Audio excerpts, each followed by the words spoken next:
Bonjour tout le monde. Alors je sais pas si vous me voyez là parce qu'il fait un petit peu noir. Je trouve que pourtant c'est marrant, hein. Il est 13h30 et j'ai l'impression qu'il fait nuit déjà. C'est le mauvais temps. Ouais ben une fois encore, désolée pour mon naturel, hein. Là je suis carrément en pyjama. Bientôt je vais arriver en peignoir devant la caméra. Mais bon c'est pas grave, hein, on s'en fout. J'ai décidé d'aujourd'hui de faire une vidéo sur les écarts. En fait, sur ce que je pense des écarts, sur ma façon de... Bon, attendez, là je vais essayer de faire quelque chose parce que c'est pas possible. Là je suis trop dans le noir, on dirait... Je suis peut-être à contre-jour en fait. Est-ce que c'est mieux? Non, c'est pareil, hein. On a beau faire des efforts ici, ça sert à rien. J'espère que YouTube va me proposer d'éclairer ma vidéo parce que là c'est assez triste, je suis en train de me regarder dans le retour là, je suis dans le noir complet, c'est triste. Ah ça y est, le soleil revient, magnifique. Donc oui, une vidéo sur les écarts en fait. J'aimerais vous dire ce que j'en pense, comment je vis mes écarts, comment... ouais, ce que j'en pense. Alors déjà, on m'a posé plusieurs fois la question à savoir si les écarts c'est rémédiable ou pas, si c'est la cata ou pas, etc. Donc moi ce que je vais vous dire là-dessus, c'est que il est hors de question que je sois frustrée dans ma vie. Et je l'ai été bien trop longtemps en fait à cause de mes troubles du comportement alimentaire. Je me suis forcée à avoir des frustrations horribles. Et j'en ai énormément souffert et je me suis dit plus jamais. Donc maintenant quand j'ai vraiment, mais vraiment envie de quelque chose, eh ben je me fais plaisir et puis c'est tout. Mais simplement j'ai des écarts maîtrisés. C'est-à-dire qu'en fait, je choisis mes écarts, je choisis les circonstances, je choisis l'endroit, je choisis les personnes avec qui je veux faire cet écart, je choisis... mais c'est ça, le lieu, l'endroit, les personnes avec qui je suis et ce que je mange. Ça, c'est clair, c'est moi qui choisis. Et, euh, et dans cet état d'esprit-là, l'écart est contrôlé. C'est-à-dire que je sais que je vais faire un écart, je sais à quel moment je vais le faire, et j'ai le temps de me préparer. Psychologiquement, je me prépare au fait que, et à l'idée que je vais manger quelque chose qui est différent de mon alimentation habituelle. Donc je me prépare déjà, je sais que je vais être malade, entre guillemets, hein, parce que je suis pas non plus malade pendant plusieurs jours, je suis malade juste le lendemain, quoi. Je veux dire, je vais avoir très très mal au ventre, ça c'est évident. Mais je me prépare surtout au plaisir que ça va me procurer. Donc déjà, en prévoyance de cet écart, je vais passer une semaine où je vais manger léger. La journée qui va précéder mon écart, je vais manger très léger aussi, histoire de ne pas surcharger mes intestins. C'est pas non plus le jeûne, hein, je vais quand même manger, mais léger, histoire de ne pas surcharger mes intestins. Ensuite, arrivé le jour de mon écart, je me prépare gustativement à mon écart. C'est-à-dire, je sais que je vais prendre plaisir à manger, donc je suis contente de ça en fait. Je vais le prendre avec le sourire, je vais me dire je vais bien manger, ça va être bon, je vais choisir quelque chose que j'aime, je vais être avec des gens que j'aime, je vais être dans un endroit qui va me plaire, je vais passer un bon moment. Donc là déjà c'est une manière de déculpabiliser parce que ça c'est surtout ce qu'il faut fuir, c'est la culpabilité, hein. On n'a pas à culpabiliser parce qu'on a envie de manger quelque chose. Voilà, et une fois que je suis à mon écart et que je mange, je prends plaisir à ce que je mange, mais à chaque bouchée. Je mange lentement, j'apprécie, je ne fais pas rentrer plus que ce qui doit rentrer, c'est-à-dire que dès que j'ai plus faim, je m'arrête, mais j'apprécie vraiment chaque bouchée de ce que j'ai pris. Et une fois que j'ai fini de manger, je ne pense pas à ce que ça va faire sur mon corps, dans mon corps. La seule chose à laquelle je pense, c'est le plaisir que ça m'a procuré, le moment agréable que j'ai passé. Et là, j'apprécie, je digère et je suis bien, quoi. Voilà.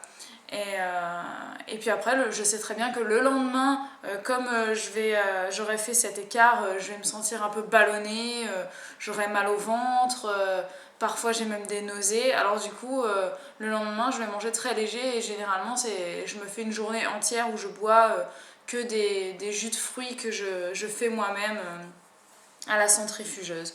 Donc pour nettoyer mes intestins et puis voilà quoi.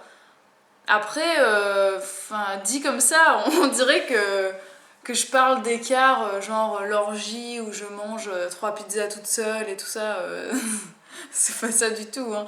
Mais je veux dire, je sais pas, si par exemple je vais au resto et que j'ai envie de me faire plaisir et prendre quelque chose que j'aime et que je vais me faire cet écart-là, bah je vais le faire et puis le lendemain je vais manger light et puis la veille je vais manger light et puis c'est tout quoi. Je veux dire, on va pas en faire un pataquès à cause de ça. C'est pas. Enfin, je sais pas comment expliquer ça. Ça sert à rien de s'en vouloir. En fait, si vous voulez, je sais pas si parmi, enfin certainement parmi vous, il y en a qui souffrent ou qui ont souffert d'anorexie, de boulimie et tout ça, d'hyperphagie, etc.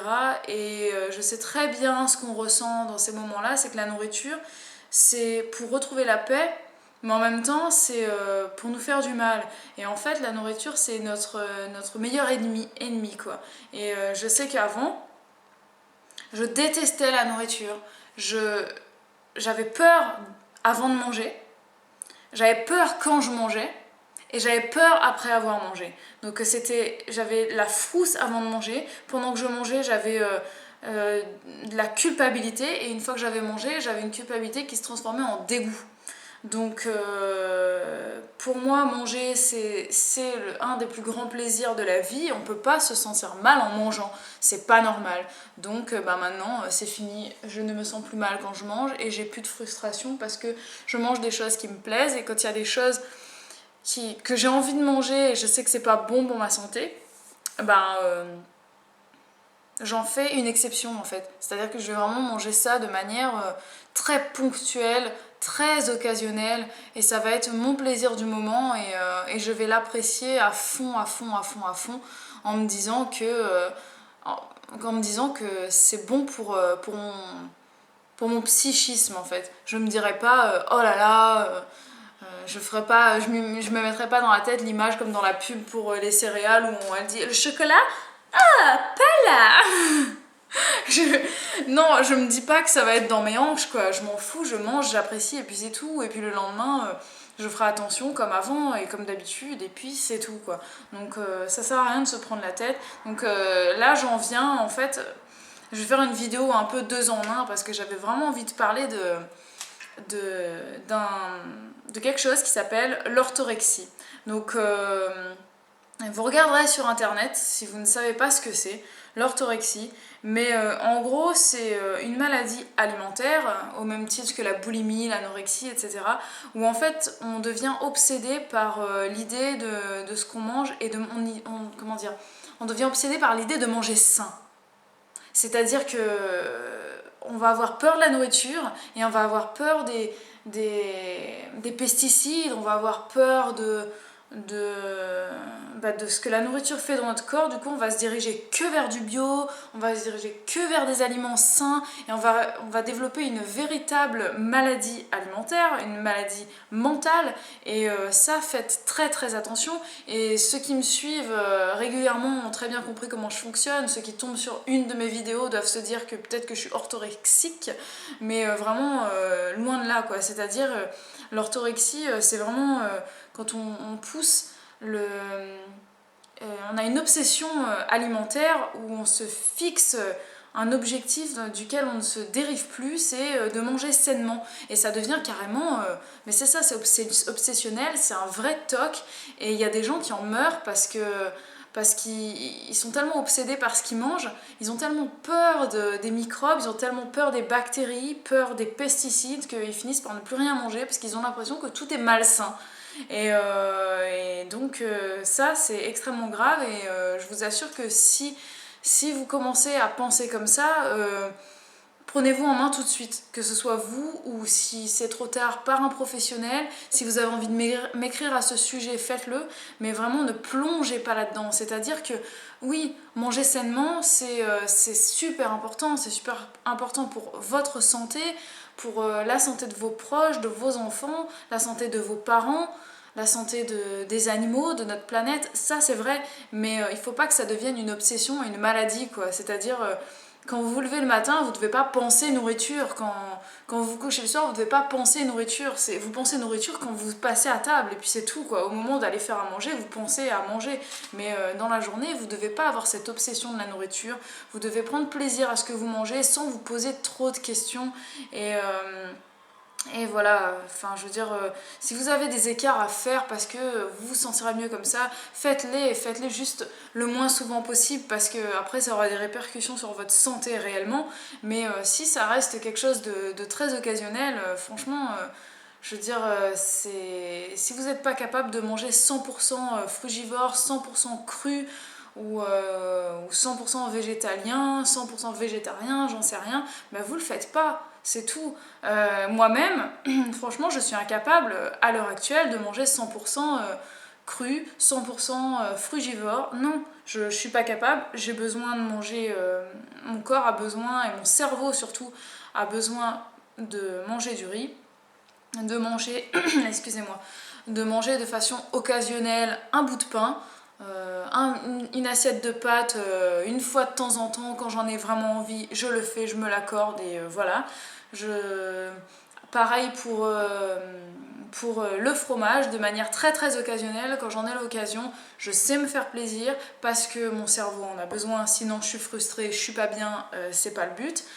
Et puis voilà, après il en va de même pour plein de choses et je trouve que c'est tout à fait normal et humain. Donc franchement, vous sentez pas mal, coupable et stressé parce que vous faites des écarts ou parce que vous n'arrivez pas à être 100% dans une alimentation comme ci ou comme ça. On n'est pas des machines, quoi. Hein. Il y a des gens qui y arrivent, je les admire et je suis contente pour eux, mais ce n'est pas mon cas et je pense que ça ne le sera peut-être jamais parce que psychologiquement, je ne sais pas si je serais capable. Donc je sais très bien ce qui est bon pour la santé et ce qui ne l'est pas, je sais très bien ce qui l'est moins, ce qui l'est plus. Donc je fais des choix intelligents et je mange le plus sainement possible, le plus de fruits et de légumes possible.